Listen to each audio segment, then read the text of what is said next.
Here we are at the end of the day in sunny Sheffield. Well, I say the end of the day, it's still going on for some people. We got the top 8.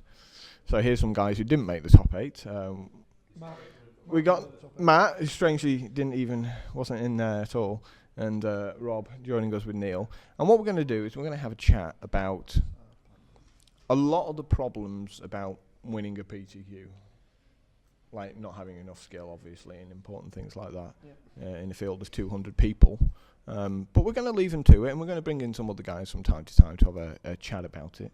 But right at the start of the day, the main thing we wanted to talk about was like the testing process involved with Magic, and actually getting to a stage where you can be confident that the testing you're doing is actually relevant for the games of Magic you're about to play. Because like most of the times, people are just clueless. Yeah, I mean, if you beat bad people, you suddenly go, yes, I'm invincible, because you don't realise the people you're playing against is bad. So we're going to leave these guys to it. And so the very first topic on the old tablet is, in fact, the testing process. So we're going to look at each of them in turn, their particular testing process, and we're going to see whether there's any ways they can improve. So, Neil, take it away. Matt should be the leader. You should lead. Would you like to talk a little bit about your testing process first, Neil? I think it's probably best that Matt goes first, because really Matt's been directive in both of our testing processes, I think. Okay, so would you like to go through what your testing process is and how you've shared that with us? Well, first of all, I try to sort of shepherd up all of the monkeys so that I can work out who I'm testing for and who I need to win the PTQ.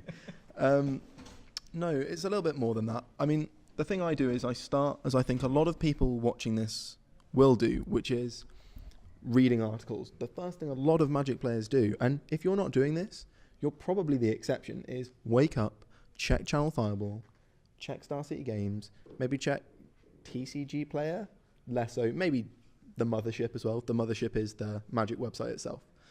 And then really look at the articles and look at what the pros are saying, because you don't go into an exam without revising. You don't try and learn everything you can about something. So I think it really starts with the bricks and mortar of the tournament, which is the decks, the deck list, what people are playing, precedent. After that, you try and, if you're not very experienced and you're not very comfortable in your testing process and your ability to work things out, what you do then is you basically just pick a deck you like. Test that, play that, build that, play that at the PTQ. And that's fine, that's great for most people. Of this tournament of 198 players, I would say perhaps 120 did that, maybe more. What do you reckon? That seems fairly reasonable, yeah. And if that's not you, if you're the more experienced player, what you then try and do is you try and work out trends and patterns and go, what is the deck, the perfect deck? And we've talked a lot about this in the last sort of 2 weeks, looking for decks, haven't we? Oh yeah, absolutely.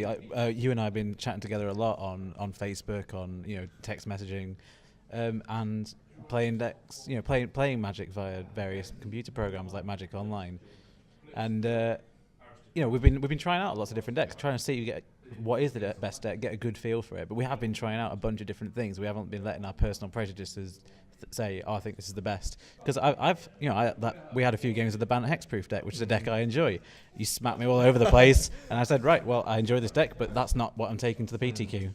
And sometimes in that situation, it only takes 5 games. I mean, we played, 15 minutes? And that was enough. Yeah, I think we played 5 games, but 3 of them were unnecessary. We knew it before. It was just finishing off just in case.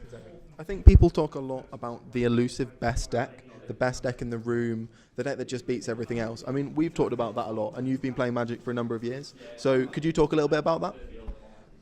It's something that, obviously everybody wants to aim for, and it was something we were talking about, 10 minutes ago, saying, every deck has a bad matchup, and people keep on trying to find the deck that doesn't have a bad matchup, and it's so difficult to have that deck that has no bad matchups.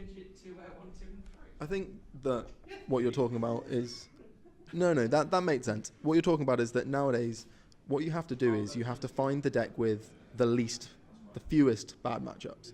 And so today you have to feel like you have the best deck in the room. So you have to feel like we talked about this a little bit at Manchester, didn't we? Well, you say you want to try and find the deck with the fewest bad matchups. Now, I know you haven't fully finished justifying what you meant by that, but it's interesting to say, if you had a deck which had 5 decks it was awful against, but you think that in that 200-player room there are 5 people with those 5 decks between them, I would say that is very few bad matchups. Whereas if you only had one deck archetype that you were bad against, but you knew there was going to be 80 of those lying around, that's quite a lot of bad matchups in the room. That sort of goes back to what people were saying about when Channel Fireball picked that Niv Magus deck, where it was like, it's really good against everything apart from Jund. But it turns out that of your 400-player tournament, 360 players are playing Jund. It's like, well, yeah, you've only got one bad deck that you're against, but that's 94% of the room. So it seems to me that we're talking about this sort of functional and real bad matchups. Rob, I obviously mentioned random numbers. We maths teachers clearly have a job to do. I mentioned some random numbers, and Rob's like, that math doesn't work out. This is why I'm not in the top 8. So what we're talking about is essentially functional amounts of bad matchups. So for example, if your deck is bad against 3 archetypes, and though, like you're saying, those archetypes are 5-6 players, or if your deck is bad against 1 archetype, but that's 40% of the players, you have to try and work out the numbers for the tournament. And I think that's why if you're looking to win a PTQ or do well in a GP, it's always best to not look for the best deck, but to look for the best deck in the room for the day. Do you agree with that? Yeah, absolutely. I've definitely come to tournaments with deck I didn't think was the best deck. It certainly wasn't the one I was most comfortable with. Didn't think it was the most powerful. But I thought, against these players I know I'm going to be playing against, that's the one I want to have. I mean, I was present at... You've won 2 PTQs, is that correct? So far. And I was present at both of those tournaments. And watching your games and watching your matches and your opponents, you definitely had the right deck for those rooms. I know, because in one of them I was playing the same deck. So, and could you talk a little bit about your PTQ experiences in that respect? Christ, where do you want me to start? Could you talk a little bit about your PTQ experiences in that respect? Well, all 2 of them. No, I definitely felt like I had the right deck in the room with my Pack Rat RTR Seal decks.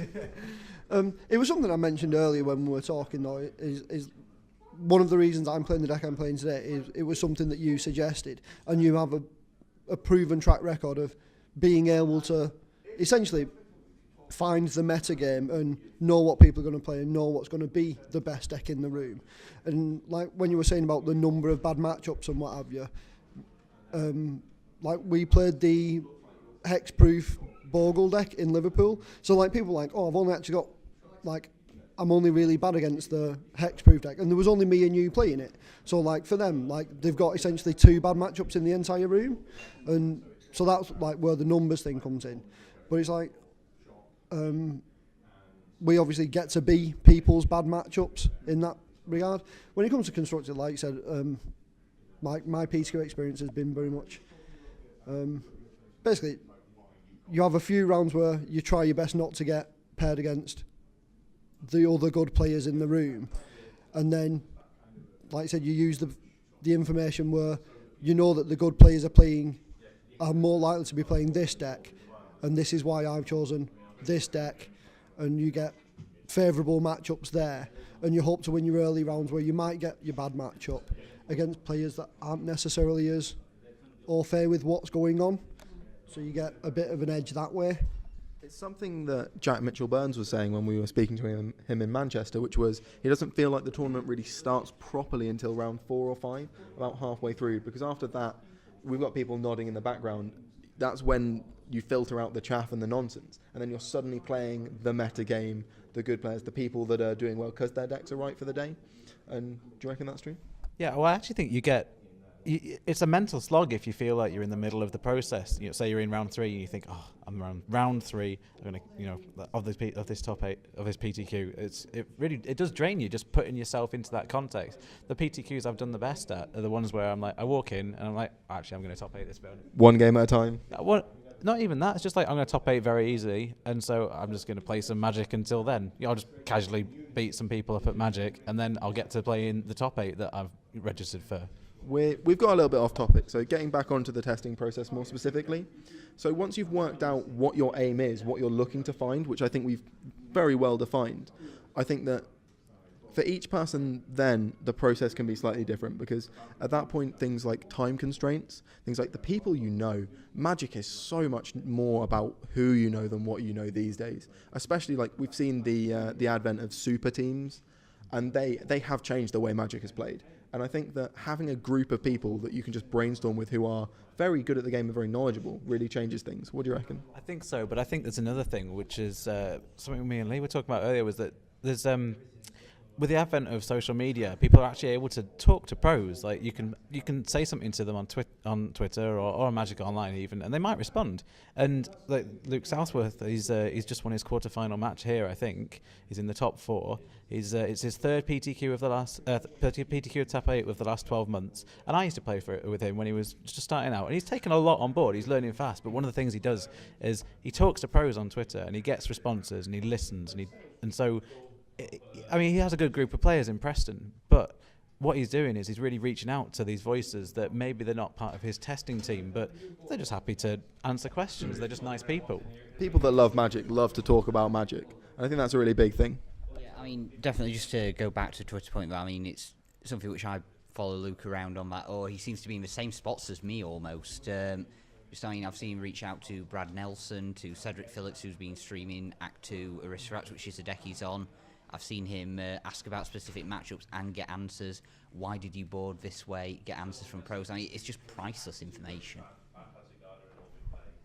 It's not quite the same as you know. Like if I'm testing a deck with Matt, I can ask him a question, he can answer it, and we can keep going with dialogue, and I can really figure out what he's thinking. But it's much better than if I had nobody to ask questions. And I just had to go, well, brick wall. What do you think? Yep, me either. I don't know. We'll just carry on. It's nice that this source of information is out there. There's information where you feel like the buck has stopped there. So a lot of the time we can discuss a play, and for 20 minutes we can discuss plays for hours and hours and not actually get very far, because some people are stubborn, some people are pig-headed, some people just don't really know when they're wrong, and it's very difficult to admit that sometimes. And I think everyone can be guilty of that sometimes. I don't know which of you you're talking about. Anyway, back onto testing and away from character assassination. I think that at that point if you have to try and admit to yourself and what resources you have available to you. So if you can actually be the guy that has the time and can work the format out. So there are people I know that will show up to a tournament with the right deck. So like Ross is someone that will turn up with a deck that if he's put time in is correct, and you're the same. I mean, sometimes we all sell out, and by sell out I mean we just play the best deck, so the Delver deck, the Jund deck, the Ramp deck, because we don't have time and we know it's powerful and we know it will let us leverage our skill against people. But trying to find that elusive deck is very important.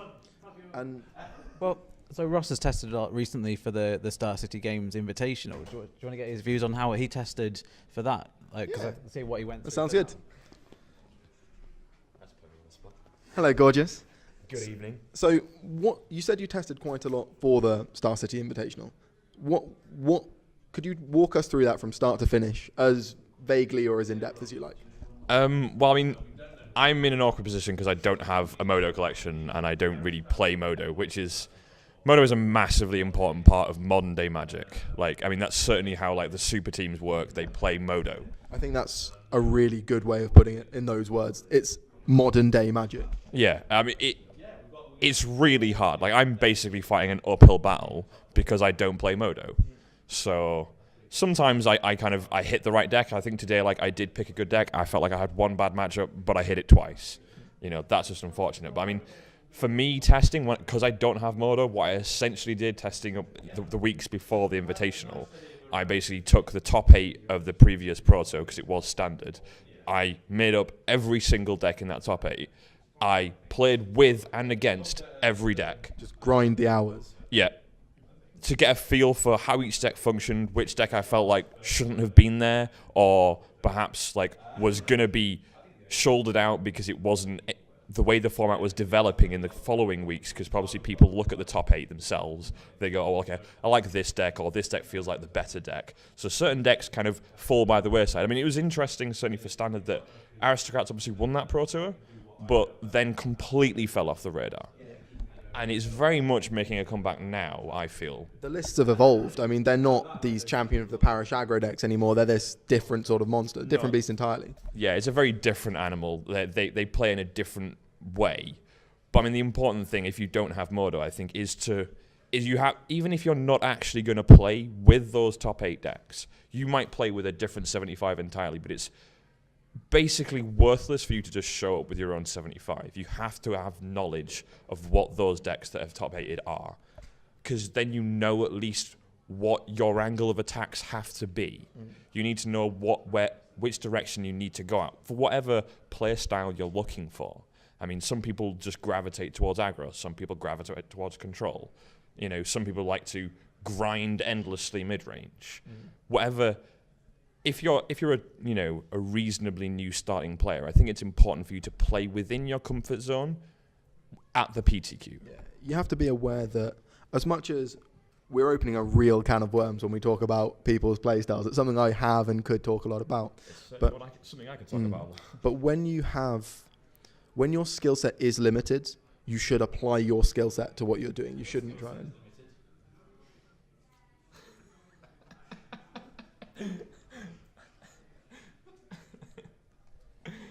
So anyway, we've talked quite a lot about Modo and the importance of that. So I think I'm going to hand over to Neil briefly just to talk a bit about that, because Neil plays a lot of Magic Online, and if you have any thoughts on that, that'd be great as well. Because what we've said is we've got to a point where in the testing process we're at playing.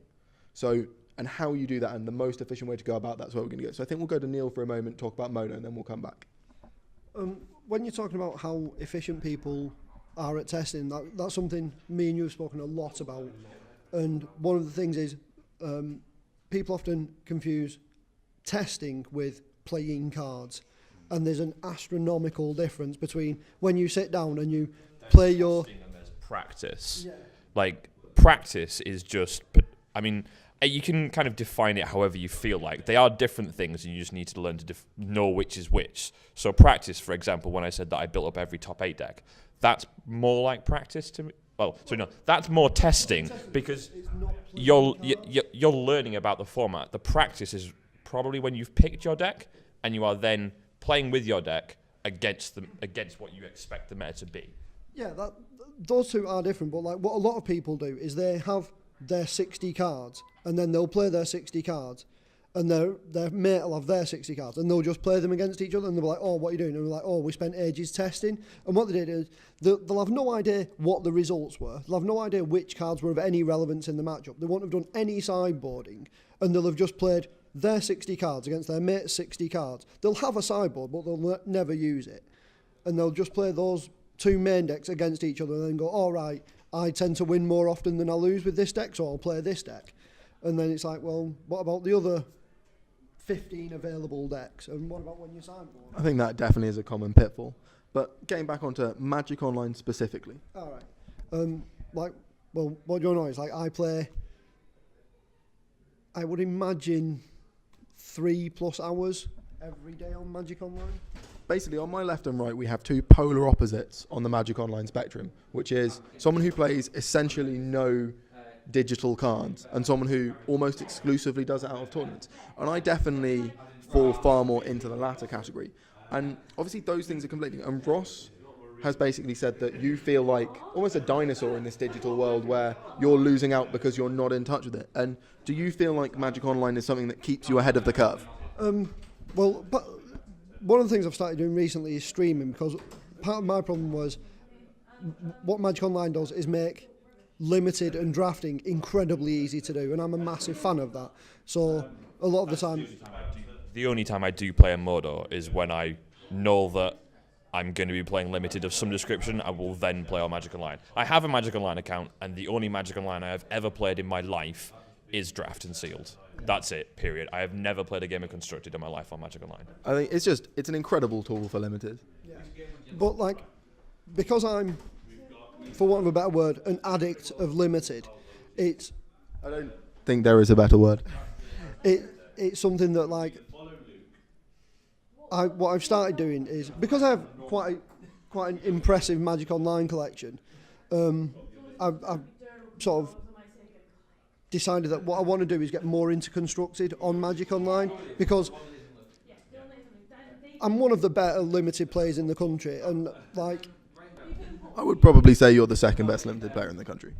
And then so essentially there's like no reason for me to sort of improve at limited until I qualify for a Pro Tour. So what I need to do is improve at Constructed. The other side of your game, essentially. Yeah. So like I've started streaming, which I'm hoping will, it was something I spoke with Rob earlier about, is I'm hoping that like I can essentially turn it into a task for myself to entertain people and improve my game whilst helping other people improve theirs. So, because like I'm aware that like two of my big weak points are mulligan decisions and sideboarding. So they're two things that I'm like, well, if I start streaming and I start doing Constructed online, what I can do is like have the voices that we were talking about, and I can like instantly talk about the hands I've got with people. I think something you're talking about in terms of generally advancing your game, not just in testing, is finding out areas of weakness or strength and focusing on those. I'm going to ask you quite a leading question now about Magic Online. I'm very interested to see what your answer is. Why do you think that Magic Online is very important and very helpful, especially moving on from what we were talking about testing and playing Magic? Just the fact that you can play any time at all, like other than from 4 p.m. to 8 p.m. on a Wednesday, you can literally play Magic all the time. I mean, the thing is that I would stop you there by just saying there have been other programs in Magic's history, where other digital programs that aren't Magic Online, where you can play Magic anytime and you can get games anytime. But Magic Online seems to be something different. Why do you think that is? The game, essentially, the games you play, yeah, the games you can have the games mean something. Like you can play your casual games where it's just your deck against somebody else's deck. But what most people do is sign up for 2-man queues, 8-man queues, daily events where essentially there's something on the line. So you actively want to win and it matters. I mean, a rule I've always set for myself when testing decks on Magic Online, even if I'm just picking them up, is straight away play them in tournaments. So that if I lose something, and if I win, I gain something. And when you the point at which you're invested means you are actively wanting to win the game. So you will put more effort in, you will think more. There is something on the line. However small and menial that thing may be, something is on the line. You are going to lose something if you play badly. Nelly, I don't know a lot about your Magic background, so do you have any thoughts on that? I mean, having to invest and having something that's more making you want to win in the testing process and just generally? It definitely makes a difference. I mean, I don't play Magic Online as much as I used to. It is quite hard keeping two collections up, and if you fall out of it, you fall out of it fairly hard as soon as you miss a rotation. But even other programs such as Cockatrice tends to be where I test. I mean, I'll be honest, the randoms on Cockatrice are awful. You just want to stay away from that. But once you get into the habit of building a community, finding out people who you can friend list on it, and being willing to like add them, like such as on Skype or anything like that, to try and find other people to test with who will commit. It's just a more efficient way of having a test group. The shuffle is faster. You don't have to own the cards. You just deck list on, paste it in from Notepad. You can literally go through a gauntlet very fast. So this harkens back to something which I don't know if it exists as much anymore, but it certainly used to exist on the program called Magic Workstation.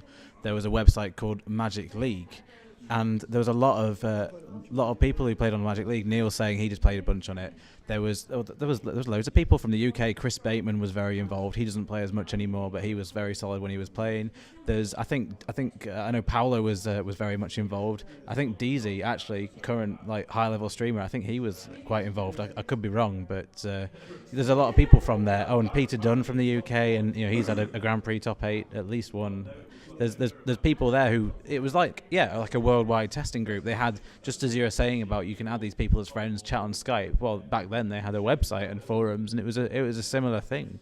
So have you got a group that you do play with in that way? Is there something you've found to your advantage more than just having your local player scene? It's a variety of it. I mean, it gets much maligned, but places like Magic Salvation are very handy for once you start separating out the people who are just talking nonsense and find the people who do know what we're talking about. You can keep a couple of people on one side. Likewise, just people from your own test group, you can get them to jump on cockatrice. It's very low maintenance. You're not persuading them to buy a collection on Magic Online to play. Yeah, so it's nice that everyone's on the same level playing field, that they've got all the cards. Nobody's playing a deck that's worse just because they haven't got them. So I think one of the things on the agenda I spotted that we've covered quite a lot of, probably about half of what was listed, but there's one thing that's spotted off with the test, that to round off the idea of this testing process, is what do you feel about, do you think you want more quantity testing or more quality testing? Do you think it's better to, like your friend Louis said, he's accumulated 150 hours of testing. I know if I did that, I'd feel like I probably should have walked into this room and top 8'd, won the thing easy. But I know I make quite good use of my testing. So what do you think is more valuable? Definitely quality. I mean, I feel that, as good as testing online is, you really want to know who you're testing with online. I mean, I wouldn't say that when me not playing online is a good thing. It's definitely not, because the ease of access, the any time of day or night is useful. But if you know who you're testing with and you trust them and they're going to play Commentator decks and you know that they're going to play tightly and that they're as invested in your testing process as you are, that is definitely far superior to you just playing hundreds of games against some guy who's just rocked up with his deck that he's basically made from 5 drafts on Magic Online. The quality is very important, because otherwise, if you walk away, maybe you accidentally a few rounds in a Magic Online daily. Your first 2 rounds were against someone who is playing basically just like the cards they have. You can get very overconfident, or just basically wrong results. You go, oh, this deck's really good. I beat all of my opponents. Maybe you just got lucky in round 4, which is why you went 4-0.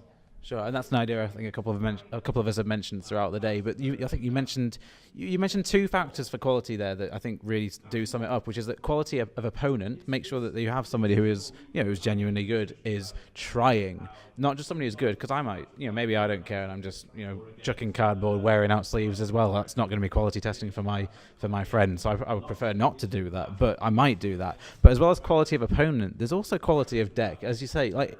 You're saying you want to avoid bad players playing bad decks, but I think even if you played against a great player playing a bad deck, that's not going to get you very far in testing for an event. It's definitely about matching people as well, so having the right player on the right deck. I mean, there's people in my test group who, if you give them an aggro deck and ask them to play it, you're just not going to get anywhere, whereas if you give them a control deck, it's going to be one of the better testing sessions you'll have, and vice versa. I think people get into that habit too much as well, as okay, I've got to test a gauntlet, and refusing to almost reach out to okay, who do I know who can actually play this really well? Can I borrow them? Can I find someone who can play this really well? Okay, so that lends itself to the idea of long-term and short-term testing. Short-term testing is you want to play against somebody who is good with that deck. If somebody's only good with aggro decks, you don't want to give them that long Esper control deck that can only win Nephalia Drown You, because they're just going to get itchy and bored and just try and snapcaster you attack or something. So that's not going to be quality testing for you in the short run, but that is going to be quality testing for them in the long run, because they're going to have to get used to trying out a different style and becoming a more rounded player. So when you're testing for an event like a PTQ, do you think you still focus on short-term testing, or do you try and have long-term testing as well, because that's that is going to add up over the long run? I think it is still important. I think it depends what you're looking for. I mean, if at some point in your testing, I think you have to ask yourself the question of how selfish are you going to be? I mean, it's an odd way to look at it, but you have to honestly say, like, this person who I test with regularly is useless for my purposes. I mean, it's a strong way to put it, but I had that testing for the Invitational. I realised that one person that I was testing with just was not helpful to me, and I had to look elsewhere. It's important that, the quality of player and the investment again. It's knowing who you're testing with. Yeah, it can be quite sad, because you have to be careful not to offend them as a friend. But yeah, certainly you have to say sometimes, I'm sorry, I don't want to test with you because I really need to practice for this thing, and can we go for a drink after? But I can't do this. Another thing to take into consideration is something Rich Hagen did with me. Like, Rich is incredibly good at organising time and being efficient. And we went to GP Toronto, and he was like, I don't get to play Magic very often. I want to do well at GP Toronto. And he was like, I'm going to essentially schedule the free time that me and you have. I'm going to schedule it for what we do. And then, like, and you do, like I say, it's about being selfish and ruthless and what have you. And then, like, we played for a bit, and he knows that I'm better than him at Limited. And then we were playing, and after about 3 hours of me just beating him, like, irrelevant of which deck each person played, because I was playing better than him, he was like, and he just, like, so they stopped and went, right, that's it. He went, it's all very well and good that you keep on winning, but that isn't helpful at all. What you need to do is explain why you're winning and how you're winning, and you need to be, and then, like I said, he was like, what's happening here isn't helpful for me at all, so that needs to change. Because Rich was invested. He wanted to do well. His time was very limited. He knew what his goal was, and he was lucky in that he had you. He knew that there was someone that was much better than him, and that's an important thing, I think, if you're a newer player wanting to get better. Finding someone who you can become friends with or are friends with who is better than you. One of the best ways to improve is actually just getting beaten a fistful of times. So this year I'm doing the teacher training course, and a lot of the things I've come across really reflect on the testing process for me. So we're saying you need to practice relevant things with somebody who's better than you. When you're in a classroom as a student, you are practicing the syllabus with the teacher. That is relevant things with someone who is better than you. So that's already a correlation. Also, what we're saying is, Rich said to you that it's all very well you're beating me, it's all very well we're doing this stuff, but I'm not learning anything. He needs to step back and have you explain it to him. Now, in the classroom, you have to explain to the children what's going on, but better yet, you have to ask them questions so that they think about it themselves. But you have to ask the right questions. So as the teacher, you have to ask them the questions that will make them think about it. And the best way someone learns is when they are thinking about it and they are reflecting on it, but they have someone who is able to guide them through that process. And I think it's the same for testing. I think you have to have somebody who's explaining to you why they're doing the things they're doing, and then they have to think about it and reflect on it for themselves and apply that knowledge to other situations. Figure out why is he doing this in this situation? Do I do that in all similar situations, or do I do it a bit differently elsewhere? And really, by figuring it out for themselves, but with this input and this direction, I think that's really where you're going to get the most progress out of someone. Yeah, that's one of the things that, like, when people, like, I often get away with doing a little bit less testing than newer players, and the main reason for that is just because I've got years and years of knowledge to work from. So, like, a lot of the situations that come up, whilst being slightly different, are incredibly similar to other situations that have happened. And it's not that I'm, like, not putting the effort in, it's that, like, I've already put years of effort in, and that's why you don't necessarily have to test as much. And, like, so, like, people go, oh, well, you only like the deck I played today, I essentially picked up yesterday and started playing, and people are like, oh, well, you only practice with it for like 8 hours, so why can't I do that? And it's like, well, I actually practiced with it for 18 years, because that's how long I've been playing Magic. It's like, you've been playing for 2 years. You're not going to have hundreds of thousands of repetitions of certain card interactions that you can work from. So, like, that's where like we were saying about, like, quality and quantity. In some ways, you do need quantity, because you just need to, in some ways, like, come across all the situations. And it's like, the Malcolm Gladwell book Outliers. In his book Outliers, Malcolm Gladwell talks about the idea of putting in 10,000 hours of effort into something, and then you're a master. And he looks at a lot of situations, and he's found examples where it works. But Malcolm Gladwell, in his book, he looks at examples where he's found somebody who's put in 10,000 hours of work, and they have become amazing at what they do. And he is making he's generating from that the idea that practice really does make perfect. Like, you look at some very successful people, and you look at what they did, and they put in the time. Bob Dylan, it's not music I'm a fan of, but he's had a lot of success, and he spent years practicing music. The Beatles, they went to Berlin, they put in a lot of time just playing music. They got very good at it. Ed Sheeran is a modern day, like, personification of that plan. He spent about, I think it's 3 years, he spent basically kind of rocking up to small venues and playing music until he finally got noticed and was good enough, basically. Right, so Neil is a person who has put in 10,000 hours playing Magic, so he can now pick up a deck and play it well. He can, just as Bob Dylan, the Beatles, well, half of the Beatles, Ed Sheeran, they can pick up a song and they can play it well because they're very good already at just the general principles. A really good example of this is a friend of Neil and mine, a lad called Louis. I think he's 19 or 20, and for this PTQ season, he started playing Magic about 2-3 years ago, took a break, came back, and he really tested with us for the limited PTQs. And now, I would say he may well be the only player in the UK who isn't really old school or been playing for a long time who's much better at limited than they are at constructed. So it's unbelievable having a new player being like that. But for this PTQ season, he went, right, what I'm going to do over Easter and in the months leading up to standard, me and my brother, his brother's about my age, so similar ages, we're going to sit and we are going to test standard, deck against deck, hour after hour after hour, and they have put in literally hundreds of hours in the last couple of months. They're really doing what we're suggesting, and his brother, who isn't a fantastic player, went X and 2 today, and X and 2 is sort of the hour bad, it's what Ross did, what Neil did, so that really proves that you really do get there just by doing the legwork. Yeah, absolutely. And you guys don't, you don't look ecstatic. It's not a record that we're always very, very happy with, but it is a good result. I mean, 4 more wins than losses. That's quite good. Surely that's quite good. But yeah, it doesn't feel it to us because we've had other successes. But we had to work to get to that point, and we've put in the time, and they are putting in the time as well. The first PTQ I won, I decided on the deck I was going to play, a Storm deck, 3 months before the PTQ, maybe 2. And what I did was, every night after school, I played that deck on Magic Workstation. So I played 2-3 hours a night, every night. And when I rocked up to that PTQ, I was prepared. So my opponent cast a spell, they cast a counter spell, they had a discard spell, and I went, I know exactly what to do in this situation without thinking. And that's where you want to be. I mean, like you were saying earlier, the tournaments where you're going to do well, you're doing well all day, and it's just an unbelievable feeling.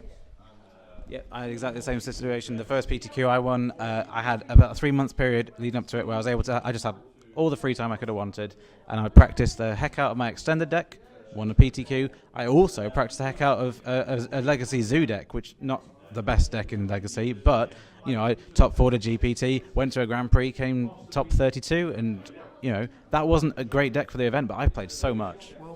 I mean, the thing is, in the tournaments you're talking about, I think they're corner cases. I mean, in the GP you came 30th, and you got a bit lucky to win to do well in the GPT and win the PTQ. A few key matchups you drew particularly well. I mean, we all saw it, can't deny it. Rob beat me in those tournaments, but I beat him by 1 place in the GP he was talking about.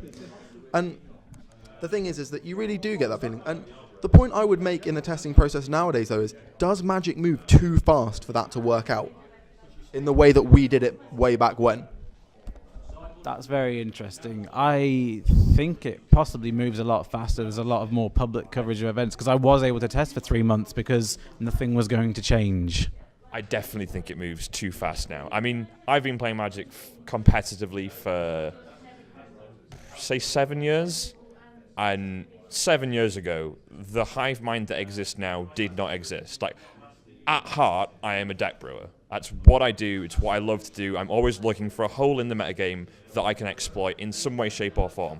I don't mind if I play a different deck every week.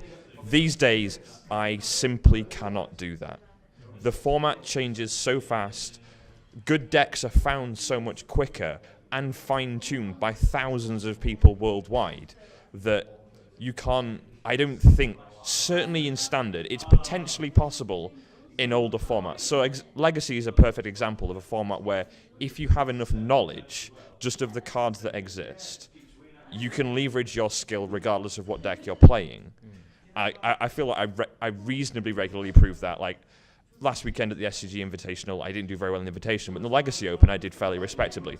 And I was playing with a deck that I'd only played for 2 days. I tested it for 1 day before the Invitational, played it 4 rounds in the Invitational, and then went 6-3 in the actual Open. And I should have been 7-2. My brain left the building for 5 seconds, and I lost a game I should never, ever have lost. Those happen. They shouldn't, but they do sometimes. Whereas in a format like Standard, where cards are very much based about power level and knowing matchups, or having good matchups, I think it's very hard to just pick a deck and then test hours and hours with it and go, yes, this is the deck I'm going to play, because a new deck might have arrived because you just weren't paying attention, because you were just still testing the same deck from even 3 weeks ago. A deck 3 weeks old might be too late now. Okay, so Neil, you've been playing a lot longer than any of us. Do you think this this disparity in how quick the metagame changes? Do you think this way back when? Do you was it 30 years ago when you were playing? Did it move as quick then? Obviously, it probably didn't move anywhere near as quick. But do you feel a massive difference nowadays? Oh, it's astronomical, the difference between the two. It's just like, sorry, like you could play a deck in England and then still play it 3 weeks later and almost nothing would have changed. Whereas now, I was reading one of the articles by one of the pros who was saying he played his essentially secret deck in a daily event on Magic Online in the morning, and then he played it again in the sort of every 4 hours, and they played one 4 hours later, and they played one 4 hours after that, and somebody was playing his deck 8 hours after he'd first played it, and that's how quick it and then there's 2 people playing it then, and if that guy's told his mate there might be 3 of them, and then the day after it could be half of the tournament, and that's how quick the information can just come across.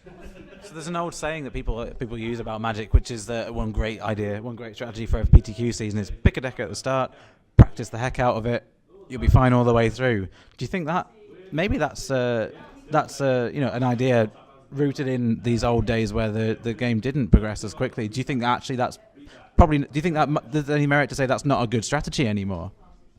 I think that is definitely true, that's not a good strategy anymore. I mean, the thing we see now is in our PTQ top 8s with these 200 player, 150 player PTQs, we see it full of people who are doing that.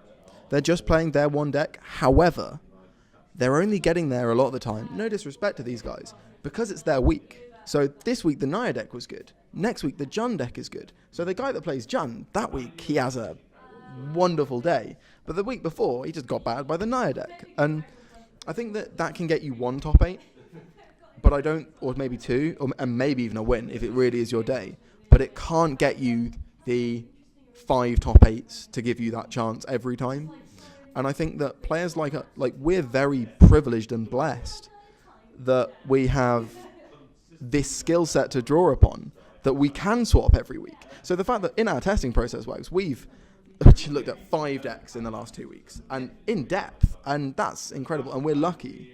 And like you were saying, you just have to put the hours in to get to that point, and then you're suddenly on this so far ahead of everyone else.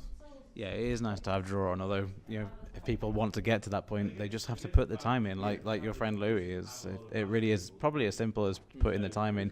I know from my perspective, the period I think that I made the most progress as a player on was I think it was in my 4th year of uni, so it must have been about 15 years ago now, but it was the Magic Online version 3 beta was available, and you could just do drafts for free if you were willing to, comment on bugs and help them to improve the program.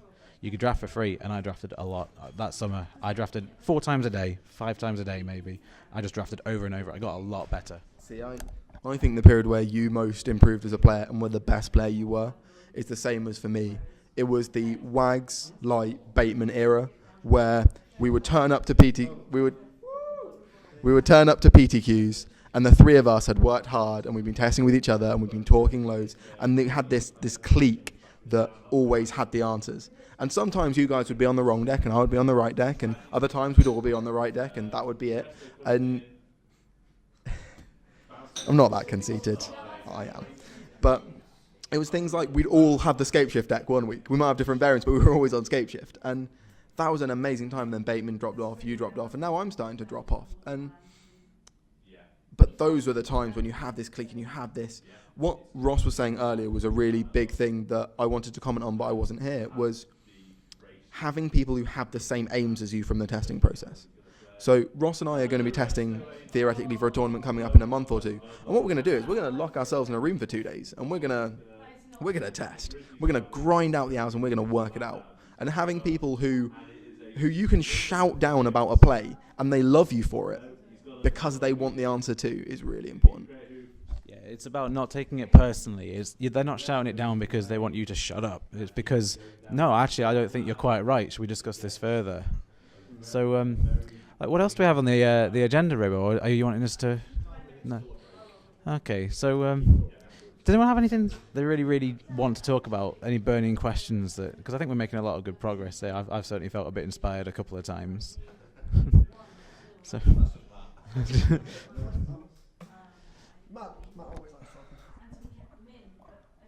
I would have liked if someone else got us onto this, but I'd like to talk a little bit about my role in the testing process for the three, perhaps four of us when we're talking when you're not busy with work, Ross, which is, what do you think I fill and I do in the testing process, and how important is that? Sorry, that sounds awful. Could you try and phrase that in a way that isn't awful? Like, if it's possible, which I'm not sure it is. Well, I think an important role, certainly in my experience, that you fill is that you often fill the researcher role. I mean, I'm not saying that I have a group of perfect names here that each person is going to fill, but I certainly think that a very important role is researching decks. Because like I mentioned earlier, the hive mind these days finds decks, tunes decks so rapidly that it's important that you have someone who's doesn't have a pet deck in mind, hasn't got like a strategy that they want to follow. You know, me and you have had conversations where you have vehemently denied the idea that I should play something that's within my comfort zone. And that's certainly something that I want to get out of and have started to some extent. But it's important that you have that person who isn't, his lens is not coloured. He is willing to look for any deck that is good right now. And he is always looking. And I think that's the role that you fill. And I certainly think that maybe other people fill like the tweaking the deck. I mean, Lee Holdsworth is someone who's sat in on these talks before. When me and Lee tested a lot, it always felt like I was the person who could come up with an idea that no one else had come up with, but Lee was the person that fine-tuned that looked at the metagame that we were sitting in and went, okay, your deck is good, but you need to think about this aspect and fine-tune it in this way. It's important that once you do start to develop a playtest team, that each person finds the role that they're good at, and that you all basically intertwine together to create, a well-oiled machine. I could go on endlessly.